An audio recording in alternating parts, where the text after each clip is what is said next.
एक गलती वो बार बार करता है। वो कहता है कि हम पेपर 1 की तैयारी अलग कर लेंगे, पेपर 2 की तैयारी अलग कर लेंगे। बच्चों से ज्यादा टीचर इसके जिम्मेदार। तो आप कितनी भी ग्रामर कर लो, वोकैब कर लो, सब में मल्टीप्लाई कर दीजिएगा 0 पर। यानी किसी भी पेपर को टैकल करने के लिए जहां एक साथी है, सबसे पहली और सबसे आखिरी और सबसे जरूरी, अगर आप रीडिंग हैबिट डेवलप नहीं करते हो तो यकीन मानो पूरी तैयारी में आप मल्टीप्लाई करने के लिए तैयार हो जाओ 0। जय हिंद मेरे दोस्तों, नमस्कार। कैसे हैं आप सभी? उम्मीद है आप बहुत अच्छे होंगे। एक कंप्लीट स्ट्रेटजी मैं आपको बताने वाला हूं। अगर आप हिंदी मीडियम से हैं, आपकी इंग्लिश बहुत वीक है, घबराइए मत, ये वीडियो केवल आपके लिए।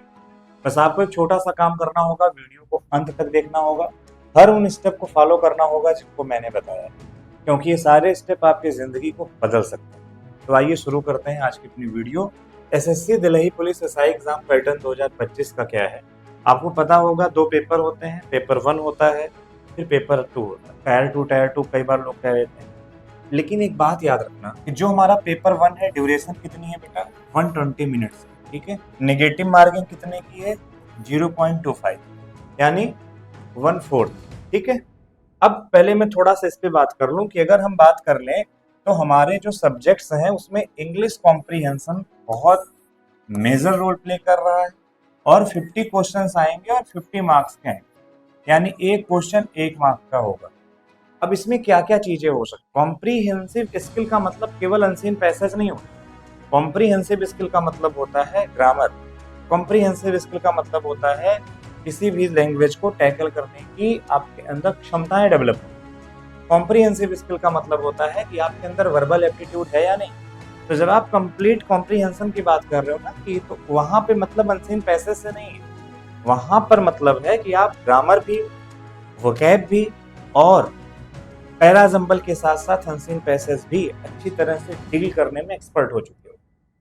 तब जाकर के आपके 50 क्वेश्चन को आप 50 मार्क्स के लिए टैकल कर पाओगे, ठीक है। और पेपर बहुत टफ नहीं होता, बहुत टफ नहीं होता। मैं तो हमेशा से कहता हूँ, लेवल ही नहीं है कुछ भी। अगर आप थोड़ा सा सिंसियर होके पढ़ लोगे तो बहुत सिंपल है, यकीन मान। दूसरी चीज, जब हम टायर 2 में जाएंगे सब कुछ वही होगा। अब की बार देखो, नंबर ऑफ क्वेश्चन 200 मार्क्स होंगे, 2 घंटे का समय होगा। जानते हो बच्चा पेपर निकाल क्यों नहीं पाता? पेपर 1 की तैयारी अलग करा रहे हैं, पेपर 2 की तैयारी अलग करा रहे हैं। मेरे भैया, जब आप सेंटेंस को देखते हो तो क्या ऐसा करते हो कि ग्रामर बाद में कर लेंगे, वो क्या बाद में कर लेंगे और समझ बाद में लेंगे? तीनों चीजें साथ में देखते हो ना। तो वैसे ही जब आप पूरे उस एग्जाम को टारगेट कर रहे हो तो पेपर 1 से पेपर 2 हर एक चीज को टारगेट करो, क्योंकि सिलेबस में चैप्टर्स तो सब वही होते हैं, बाद में पढ़ना तो हमें सब वही होता है।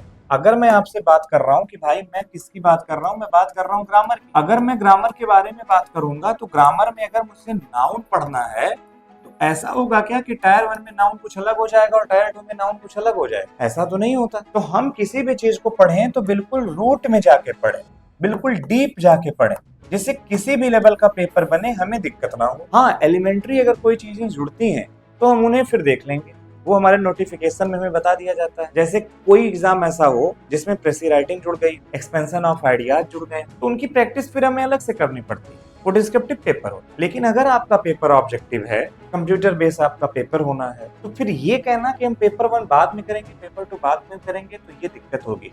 तो जो सबसे प्रॉपर स्ट्रेटजी है वो ये है कि सबसे पहले आपको ग्रामर पे और वोकैब पे कस के कमांड बनानी है। और एक चीज अपनी हैबिट में लेके चलनी है, और वो है खासकर रीडिंग हैबिट।